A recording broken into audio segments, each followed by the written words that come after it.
For now, let's continue with other stories. President Bola Tinubu has called for immediate intervention to stop the freefall of the nation's naira. We'll give you details of this story in the course of this bulletin. In the meantime, hopes are now high that barring any unexpected turnaround, negotiations towards a peaceful resolution to the crisis in Niger will soon commence. This is coming after more than 2 weeks of standoff between the authorities of the Economic Community of West African States and the leaders of the Nigerian military. After the takeover of power and detention of President Mohammed Bazoum and his family in a coup, the military had refused to meet with delegates from sub-regional body who had threatened to invade the country with military might and force the reinstatement of the ousted president. ECOWAS planned to adopt a military approach to resolving the conflict, though it said every other option remains on the table, has been widely criticized. But now, with the acceptance of dialogue by the new government in Niger, what exactly should the focus of the engagement and how best can it be approached to ensure talks are sustained until enforceable agreements reached? To answer these questions, we are now joined by a retired general of the Nigerian army, Sani Usman. Also joining us is Carlo Pacelli, a critic of neocolonial foreign policy. Good to have you both join us, gentlemen. Let's begin with you, General Usman. How much of a surprise was it for you that the military currently have soft-pedaled to come for dialogue after almost 3 weeks of turning down ECOWAS overtures? It is not surprising. No, the question is for General Usman. I cannot understand. Good evening, and thank you for having me on your program. It is not surprising at all because if you look at the efforts being put in place, particularly by Nigeria, in terms of dialogue, the emissaries, 3 series of them. Then, of course, the sanctions imposed as well as border closure and other efforts. Definitely, they are beginning to feel the heat, and those stand they were having cannot last forever. Therefore, it is not surprising, actually, that they are open to dialogue because it's inevitable because they cannot live onto themselves. Reports are that there is serious shortage of even foodstuff in Niger Republic because of the closure of the border. And it is the average man on the street that suffers. So at the end of the day, it will be inimical to whatever they are saying. That is one. Secondly, they need to also engage other people. So if they don't dialogue with, the people, definitely they will have problems. So it is not surprising at all. All right, Mr. Pacelli, if you can hear me, can you confirm that you can actually hear me, sir? Okay, we'll see if we can reconnect with Mr. Pacelli, but let me stay with you, General Usman. From military perspective, what direction will you advise the dialogue take?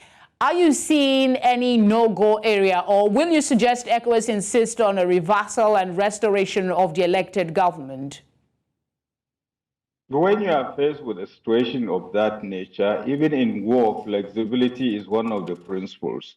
Therefore, both the ECOWAS and the junta must have to make certain concessions in order to move forward. And the overall interest of the people of Niger should be the overriding factor. I have made mention of the fact that there are some of the steps taken so far, they have started biting hard, and they cannot continue like that to hurt your neighbor simply because of the action of the few other people.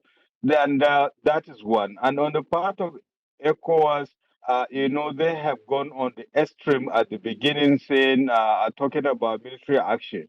And you have to look at the circumstances that brought about, this coup in Niger Republic, unlike instances where there were serious political instabilities in other West African countries. Therefore, they have to tread carefully because escalation of such conflicts will bring about, their consequences in terms of humanitarian problems, security challenges, and what have you. So invariably, both sides have to make certain concession in order to, resolve the issue on the overall interest of democratic governance and the well-being of the Nigerian people. But an intriguing perspective that's been circulated is that these soft peddling is not coming from any overtures from ECOWAS, but from bodies not actually associated with ECOWAS. Is this something that worries you and might impact the negotiations and dialogue that we foresee? Or do you think it's a good thing and ECOWAS should ride on it?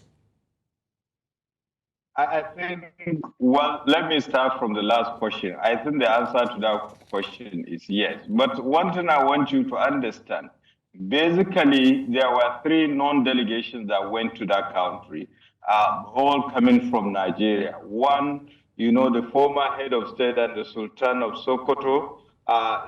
First, the former Kaduna State governor and the Director General of National Intelligence Agency and the Chief of Air Staff. Now you have the delegation led by, former head of state, General Abdul Salam Abubakar, then including the Sultan of Sokoto. Then you have the delegation, the emissary of, the former emir of Kano. Now the latest being the leader of the Jamaatul Izalatul Bida Awad Jamaatul Sunnah. So basically, if you look at all of them, they went at the instances of the Nigerian government. And the Nigerian government, remember, the president of Nigeria is also the head of ECOWAS as it is now. So invariably, such instances, it might not necessarily be direct. And if you look at it, they have not even talked to ECOWAS directly. But such situations, you open windows of opportunities, regardless of whoever it is, so that you can pass information and stance of the parties at the conflict. And that is exactly what is happening. As time goes on, you see now the soft peddling. Eventually, the proper ECOWAS delegation will go into play. Will definitely come into play. Now, apart from it, the instances of all this, they were under the instances of ECOWAS. ECOWAS is not even acting alone, as it were. You remember there is African Union and, of course, the United Nations. Both, they voice their concern. So there is no way you can work for any peaceful resolution of this conflict in Niger Republic without involving the ECOWAS sub-region. So basically, that is it. So, all right, General Usman, I'll come back to you if we have a little more time, but I understand we have Mr. Paseli on now. Please confirm that you can hear me before I go ahead and ask you the question, Mr. Paseli. I still can't understand anything at your end. I can comment on the general situation if you like. Okay, go ahead, do that, sir.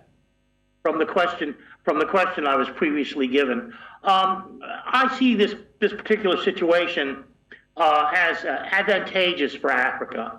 I see it as a historical moment in which it can pry itself away from U.S. and European hegemony. I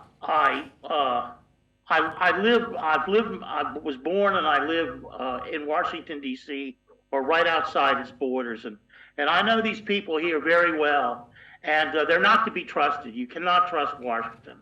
I see I look at what's going on with these new young leaders, is it Doumbouya in Gambia, in Guinea, Traore in Burkina Faso, and Goita in Mali.